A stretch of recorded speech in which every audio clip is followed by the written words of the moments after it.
ভক্তবৃন্দের চরণে আমার কোটি কোটি প্রণিপাত।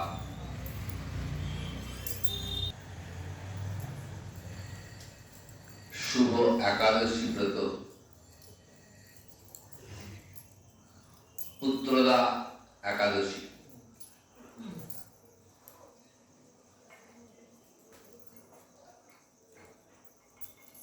অতি পূর্ণ একটি তিথি।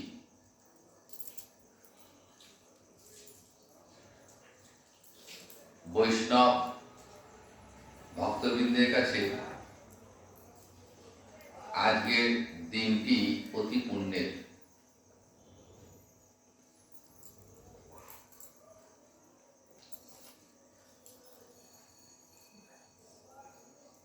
একাদশং মহাপুণ্যা সর্ব পাপ প্রণাশিনী ভক্তেশ্চ দীপনি বিষ্ণু পরমার্থ গতিপ্রদ। শাস্ত্র বলছে যে একাদশীর মতো অতি পুণ্য তিথি জগতে আর দ্বিতীয় নেই।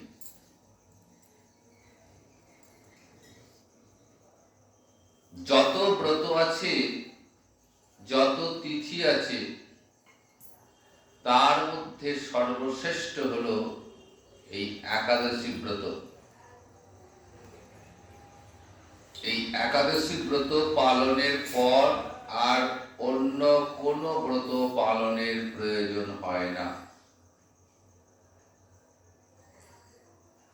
কারণ একাদশী ব্রত পালন করলে স্বয়ং ভগবান শ্রীহরি প্রীত হন, সন্তুষ্ট হন।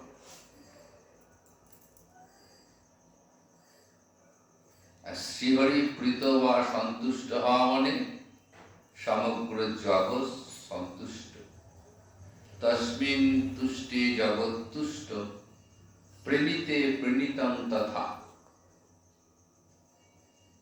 তিনি তুষ্ট হলেই সমগ্র জগৎ তুষ্ট, তিনি প্রীত হলে সমগ্র জগৎ প্রীত।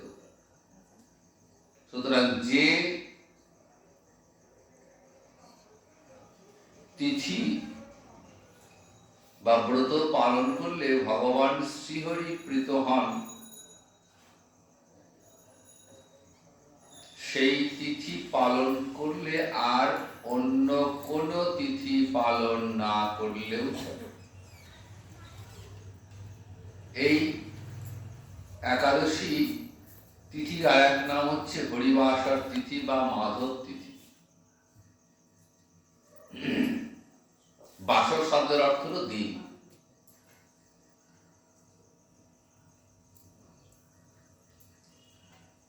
ভগবান শ্রীহরির অত্যন্ত প্রিয় দিন, অর্থাৎ একাদশী দিনটি উপস্থিত হলে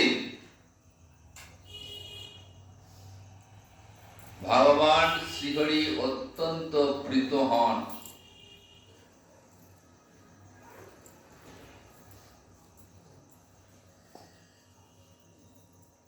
তাই ভগবানের সঙ্গে যুক্ত হওয়ার বা ভগবানকে কাছে পাওয়ার বা ভগবানের সঙ্গে মিলিত হওয়ার এত বড় সুযোগ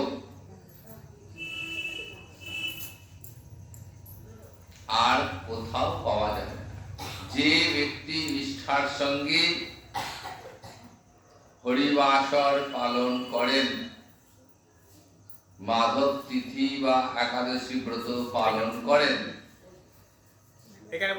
স্বয়ং ভগবান তার প্রতি প্রীত হন, সন্তুষ্ট হন। তাই একাদশী মহাপুণ্যা সর্ব পাপ প্রণাশিনী। এই ব্রতের ফল কি? এই ব্রতের ফলে সমস্ত পাপ বিনষ্ট হয়ে যায়।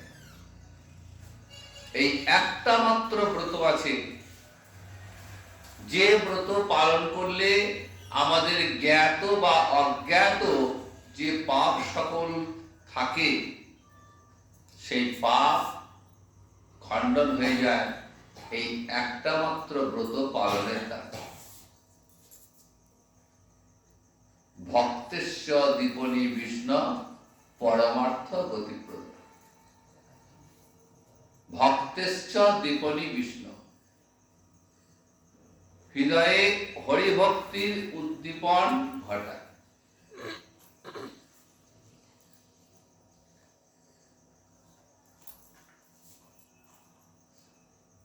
হরিভক্তি লাভ হয়। আর কি হয়? পরমার্থ গতিপ্রদ, পরমার্থ লাভ হয়। পরমার্থটি কি?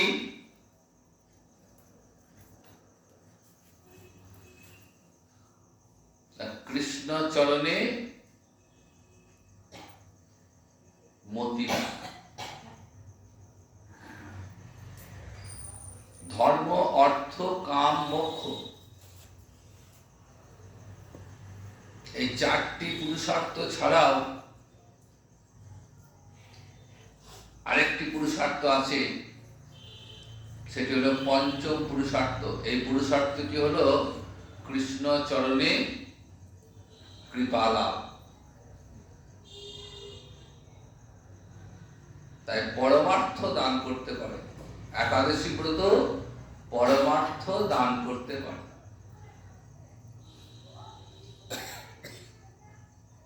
আজকে যে একাদশী, পৌষ মাসের শুক্লপক্ষে, এই একাদশীটি নাম হচ্ছে পুত্রদা একাদশী। তাই নামটা শুনে বুঝতে পারছেন যে এই ব্রতের প্রত্যক্ষ ফল হলো পুত্র সন্তান লাভ। যারা পুত্র সন্তান কামনা করে এই ব্রত পালন করেন,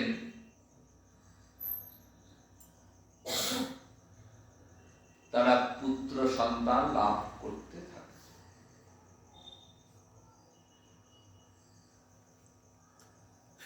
এবং আগামীকাল দ্বাদশী তিথি, এটাও কিন্তু খুব গুরুত্বপূর্ণ একটি দ্বাদশী। এই দ্বাদশীর নাম হচ্ছে জয়ন্তী মহাদ্বাদশী। শাস্ত্রে বলছে যে প্রতি মাসে দুটি করে একাদশী, একটি কৃষ্ণপক্ষের, একটি শুক্লপক্ষের একাদশী।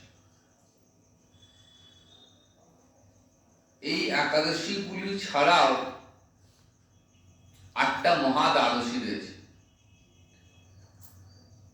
এই মহাদ্বাদশী প্রাপ্ত হলে একাদশী ব্রত ত্যাগ করে মহাদ্বাদশী ব্রত পালন করতে হবে, এটা শাস্ত্রের নির্দেশ।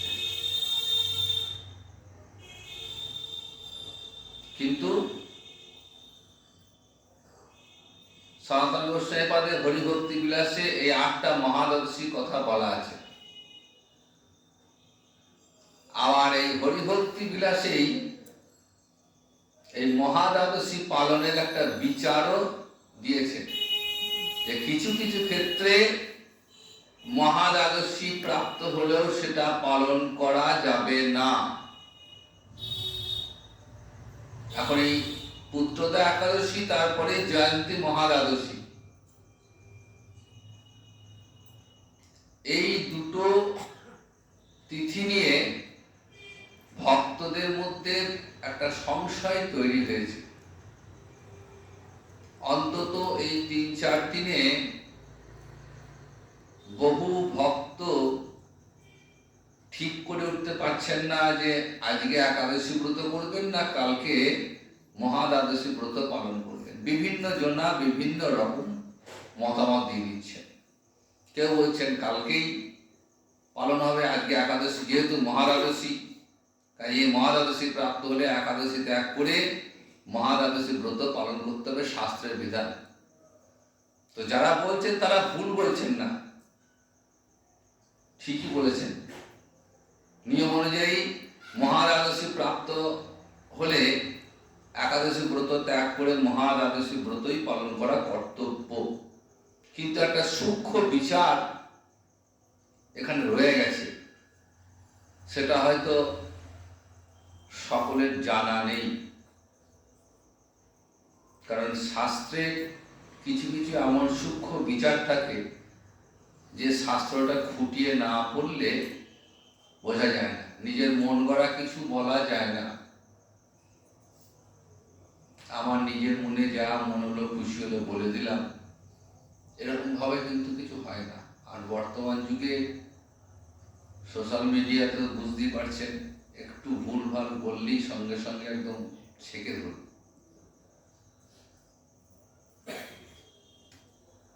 ভুল বলার কোনো জায়গা নেই। সুতরাং সঠিক জেনে সঠিকটাই বলতে হবে। যেটুকু জানি সেটুকুই বলবো, বেশি বলার প্রয়োজন নেই। তো এইটা নিয়ে অনেক দ্বিমত তৈরি হয়েছে, আজকে না কালকে বেশিরভাগ জায়গাতেই, বা যারা শাস্ত্রটা ঠিকঠাক জানেন তারা কিন্তু আজকেই একাদশী ব্রত পালনের বিধান দিয়েছে। যে বৈষ্ণব পঞ্জিকাগুলি রয়েছে, বৃন্দাবনের নবদ্বীপের যে পঞ্জিকা রয়েছে, সেই সমস্ত পঞ্জিকাগুলিতে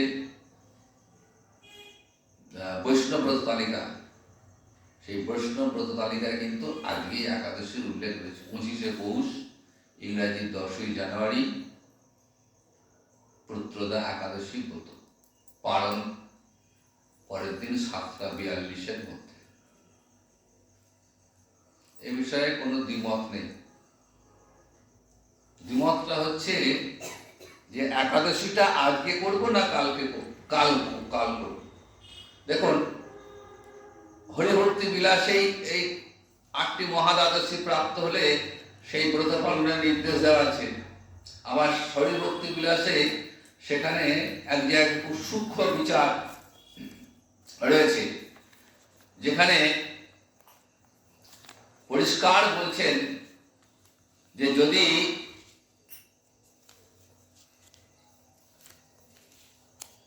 দ্বাদশী 4টে নক্ষত্র যোগে 4টে তিথি রয়েছে, মহাদ্বাদশী 4টে তিথি যোগে হয়, 4টে নক্ষত্র যোগে হয়। তো এই তিথি যোগে কি কি তিথি? নক্ষত্র যোগে 4টে হয়, শ্রবণা নক্ষত্র, পুষ্যা নক্ষত্র, পুনর্বসু নক্ষত্র ও রোহিণী নক্ষত্র। এই রোহিণী নক্ষত্রে মিলনে এই জয়ন্তী দ্বাদশী মহাদ্বাদশী প্রাপ্ত হয়। তো হরিভক্তি বিলাসে এক জায়গায় পুরস্কার বলছে, শ্রবণা ব্যতিরিক্তেষু নক্ষত্রেষু খলু ত্রিষু সূর্যাস্ত গমন পর্যন্তং কার্যং দ্বাদশ প্রেক্ষণং। একমাত্র শ্রবণা নক্ষত্র ছাড়া, এই শ্রবণা নক্ষত্রে যোগে কি হয়? বিজয়া দ্বাদশী।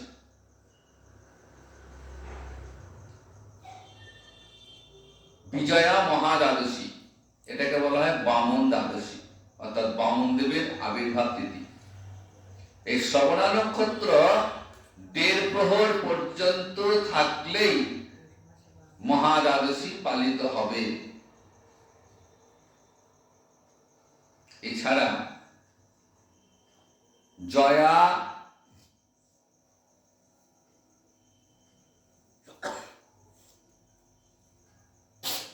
জয়ন্তী, এই যে মহাদ্বাদশী নক্ষত্র যোগে,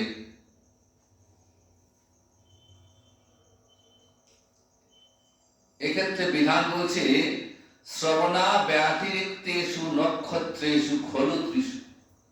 শ্রবণা ব্যতি রেখে বাকি 3টি নক্ষত্র সূর্যাস্ত গমনম পর্যন্ত, এই নক্ষত্র থাকাকালীন দ্বাদশীটা পরের দিন সূর্যাস্ত পর্যন্ত থাকতে হবে। দ্বাদশী ধরুন আজকে একাদশী পার হয়ে দ্বাদশী পড়বে, তা ওই যে দ্বাদশীটা পড়বে, ওই দ্বাদশীটা কালকে 7টা 42 মিনিট 33 সেকেন্ড এরকম কিছু একটা হবে। যাই হোক 7:42-43 মধ্যেই দ্বাদশী কিন্তু শেষ হয়ে যাচ্ছে। তাহলে সূর্যোদয় থেকে সূর্যাস্ত পেতে হবে। দ্বাদশীকে বলছে সূর্যাস্ত গমন পর্যন্তন কার্যম দ্বাদশ প্রেক্ষণম। যতক্ষণ সূর্য থাকছেন ততক্ষণ পর্যন্ত দ্বাদশী তিথিটা পেতে হবে, তবেই সেটা মহা দ্বাদশী প্রাপ্ত হবে। কিন্তু কালকে দ্বাদশী সূর্যাস্ত পর্যন্ত বা সূর্য অস্ত যাওয়া পর্যন্ত থাকছে না, সকালেই দ্বাদশী আমাদের পালনটা, একাদশী পালনটা হয়ে যাচ্ছে, তারপর দ্বাদশী পড়ছে। সেজন্য মহাদ্বাদশী প্রাপ্ত হলেও আমরা আজকে পুত্রদা একাদশী ব্রতটায় পালন করছি। কাজেই যে কোনো বিষয়ে তিথি পরব নিয়ে যখন বিতর্ক সৃষ্টি হবে তখন জানবেন সেখানে কোথাও না কোথাও ত্রুটি হচ্ছে, ভালো করে জানার চেষ্টা করবেন।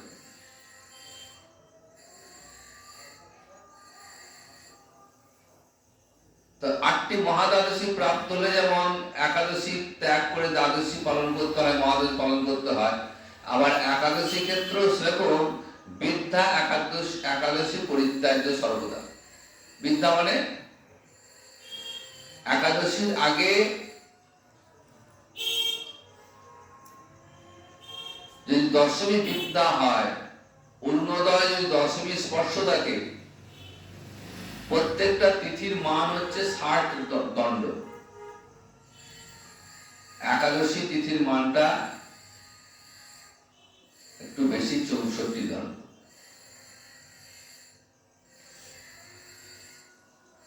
সেজন্য সূর্যোদয়ের পূর্বে হয় অরুণোদয়। এই অরুণোদয় যদি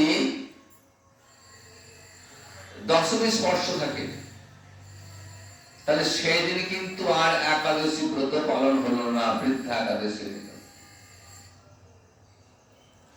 এই বৃদ্ধা একাদশী পালন করলে কি হয়, ফল উল্টো হয়ে যায়। সুতরাং ব্রত পালন করলে হবে না, ব্রতের সময়টা দেখে, তিথি দেখে সঠিকভাবে পালন করতে হবে। শাস্ত্রের যেটা বিচার, কেউ মুখে কি বললো সেটা দেখে লাভ নেই। শাস্ত্র যেমন নির্দেশ দিয়েছেন, শাস্ত্র মেনে সেই রকম ভাবেই আমাদের আচরণ করতে হবে। তাহলে আজকে যে একাদশী, সেই একাদশীর নাম হচ্ছে পুত্রদা একাদশী। এই পুত্রদা একাদশীর ব্রত মাহাত্ম্য ভগবান শ্রীকৃষ্ণ যুধিষ্ঠিরের সামনে বর্ণনা করছেন। যুধিষ্ঠির ভগবান শ্রীকৃষ্ণকে বলছেন, হে কৃষ্ণ,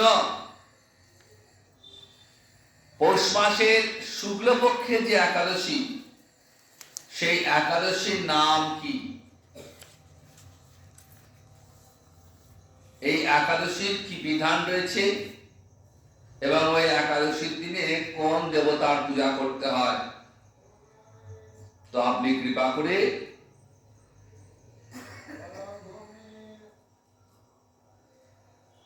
আমাকে বলুন।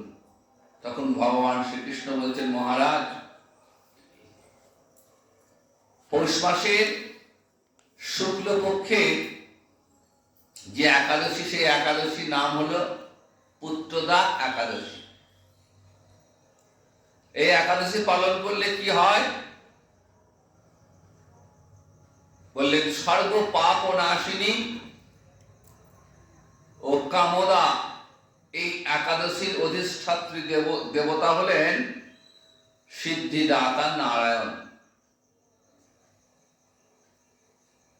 এই একাদশীর অধিষ্ঠাত্রী দেবতা হলেন নারায়ণ, এবং ত্রিলোকে এর মতো শ্রেষ্ঠ ব্রত আর নেই।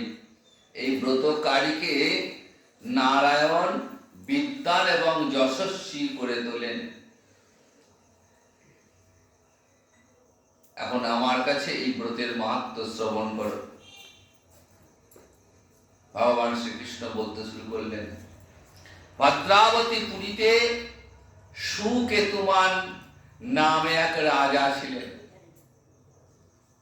তার রানীর নাম ছিল শৈবা।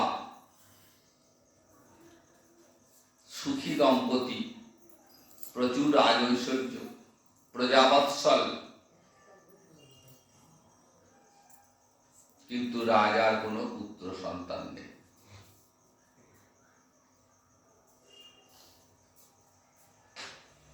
তো পুত্র নেই, তাই তিনি ভাবছেন যে পুত্রহীন সংসার বৃথা। পিতৃ দেব মনুষ্য লোকের কাছে যে ঋণ শাস্ত্রে উল্লেখ আছে তা পুত্র বিনা পরিশোধ হয় না।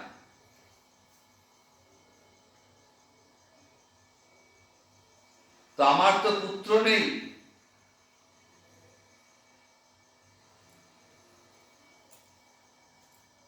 আমার কি গতি হবে? এই দুশ্চিন্তা করতে করতে মনে মনে স্থির করলেন যে আর এই জীবন রাখবো না, আত্মহত্যা করব।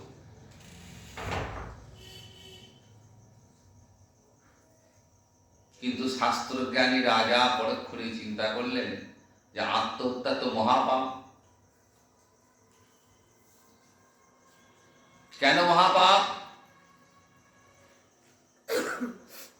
কারণ যেটা আমার নয়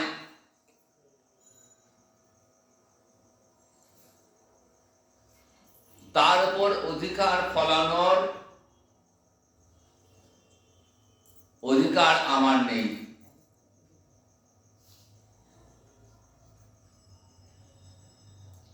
আত্মহত্যা মানে কি?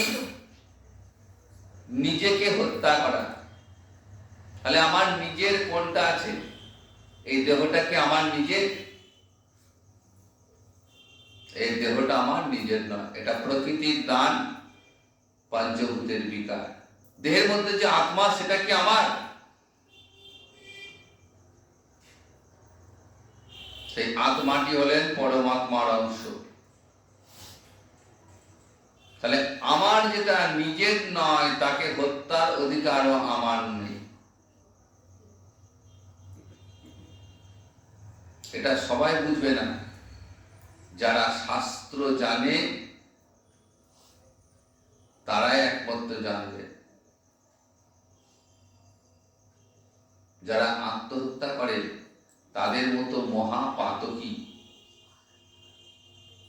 আর হয় না। আত্মহত্যাকারী কোটি কোটি বৎসর নরক হোক, তাতেও মুক্তি হয়। তাই রাজা চিন্তা করলেন যে আত্মহত্যা করলে তো আমার পুত্র লাভ হবে না, সুতরাং আত্মহত্যার সিদ্ধান্ত ত্যাগ করলেন। তিনি দুশ্চিন্তাগ্রস্ত হয়ে এদিক ওদিক ঘুরতে শুরু করলেন।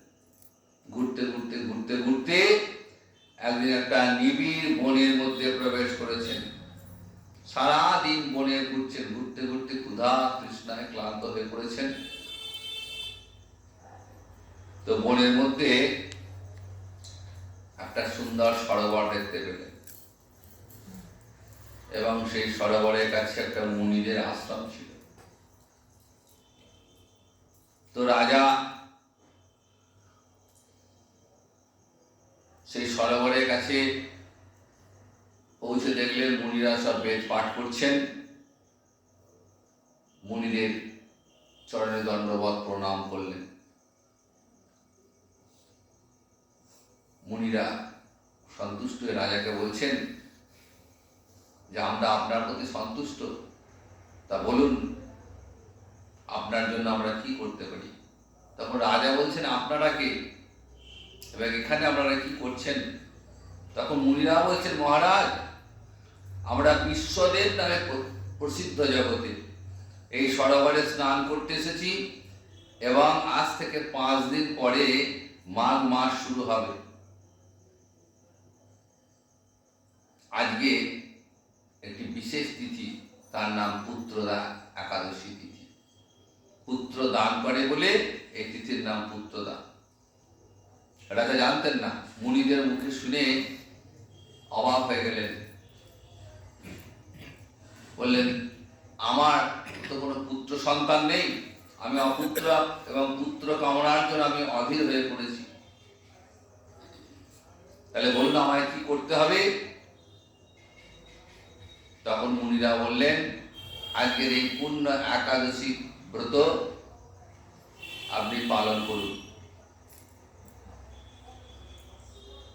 রাজা সরোবরে স্নান করে এই একাদশী ব্রত পালন করতে লাগলেন। সারাদিন উপবাস থেকে পরের দিন যথা সময়ে পালন করে ব্রত ভঙ্গ করলেন এবং এই ব্রতের ফলে রাজা যথা সময়ে পুত্র সন্তান লাভ করেছিলেন। সুতরাং এই ব্রত সকলের পালন করা কর্তব্য। মানব কল্যাণ কামনায় আপনার কাছে এই ব্রত আমি বর্ণনা করলাম।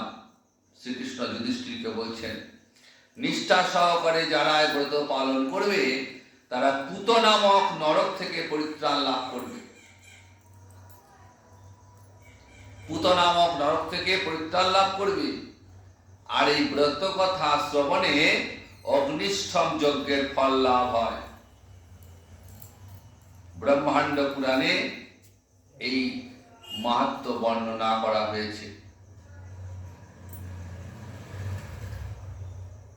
সুতরাং একাদশীর মতো এত পূর্ণ ব্রত কিন্তু জগতে আর দ্বিতীয় নেই।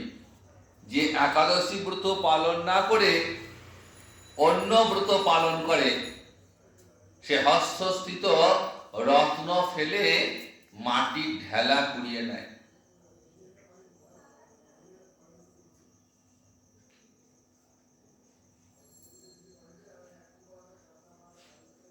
তাহলে একাদশী ব্রত যেদিন ব্রত তিথি উপস্থিত হয় সেদিন অন্নাদি পঞ্চশস্য ভক্ষণ একেবারে নিষিদ্ধ। তার কারণ শাস্ত্রের নিষেধ, একাদশীর দিন অন্নাদি পঞ্চশস্য ভোজন করবে না। শাস্ত্রে বলছে, জানি কানি চ পাপানি ব্রহ্ম হত্যাদি কানি চ অন্নবাশ্রিত তিষ্ঠন্তি সম্প্রাপ্তে হরিবাসরে। হরিবাসরের দিন অর্থাৎ একাদশী দিন উপস্থিত হলে সমস্ত পাপ অন্নকে আশ্রয় করে থাকে, অন্নাদি পঞ্চশস্যকে। সেদিন অন্ন ভোজন করা মানে পাপ ভোজন করা।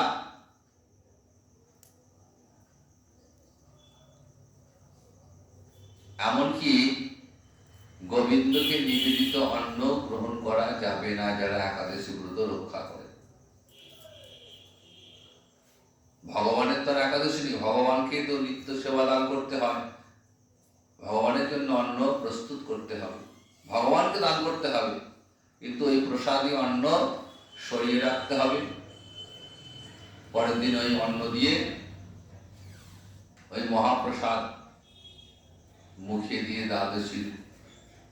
একাদশী ব্রতের পালন হবে।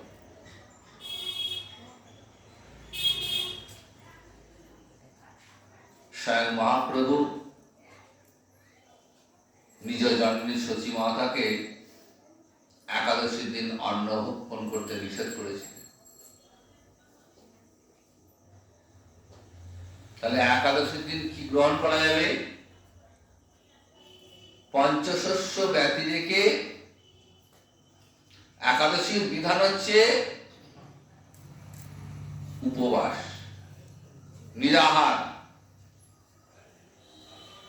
কিন্তু সম্পূর্ণ উপবাসে সমর্থ না হলে সেক্ষেত্রে ফলমূল আদি দুগ্ধ, ছানা ইত্যাদি গ্রহণ করে ব্রত রক্ষা করতে হবে। এবং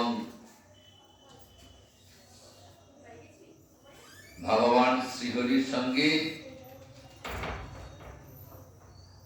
একাত্ম হতে হবে। সেটা কিভাবে সম্ভব? একমাত্র শ্রীহরির স্মরণ মননের মধ্য দিয়ে, হরিনাম সংকীর্তনের মধ্য দিয়ে। একাদশীর দিন যত বেশি সম্ভব মালা জপ করতে হবে। সাধারণ এমনি দিন যত মালা জপ করি, একাদশীর দিন মালার জপের সংখ্যাটা বাড়াতে পারলে ভালো হয়। কারণ যত বেশি জপ হবে তত বেশি ভগবান শ্রীহরিকে স্মরণ হবে, আর যত বেশি স্মরণ হবে তত বেশি কাছাকাছি আসার সুযোগ লাভ হবে। এবং রাত্রি জাগরণ, হরিবাসর, বাসর মানে আমরা যেমন বিবাহ বাসর, বিবাহ বাসরে কি হয়? নতুন নববিবাহিত বর কনেকে নিয়ে বাসর জায়গা হয়। সেখানে আনন্দ, হই হুল্লোড়, গান বাজনা করে রাত্রি জাগরণ হয় আর কি। তাই হরিবাসরেও সেরকমই বিধান। সারা রাত জেগে হরিনাম সংকীর্তন এর মধ্য দিয়ে রাত্রি জাগরণ, শ্রীহরি স্মরণ, পরের দিন ব্রত পালন করতে হবে, এটা নিয়ম। কিন্তু রাত্রি জাগরণ সম্ভব না হলেও অন্তত মালা জপের মধ্য দিয়ে যাতে করে আমরা শ্রীহরিকে স্মরণ করতে পারি সেটুকু করতে হবে। আর সেই সঙ্গে হরিনাম সংকীর্তন, হরিবাসর কীর্তন ইত্যাদি। শ্রীমান মহাপ্রভু তো শ্রীবাসঙ্গরে নিত্য নাম সংকীর্তন করতেনই, কিন্তু একাদশী দিন উপস্থিত হলে সারা রাত্রি ব্যাপী ভক্তবৃন্দ সহযোগে অখণ্ড নাম সংকীর্তন করতেন। তাই হরিবাসরের দিন আমাদের হরিবাসর কীর্তনটাই বিবেচ্য। আমরা একটু হরিবাসর কীর্তন আস্বাদন করব। জয় নিতাই, জয় গুরু। শ্রী হরিবাসরে হরি কীর্তন বিধান,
Hallelujah.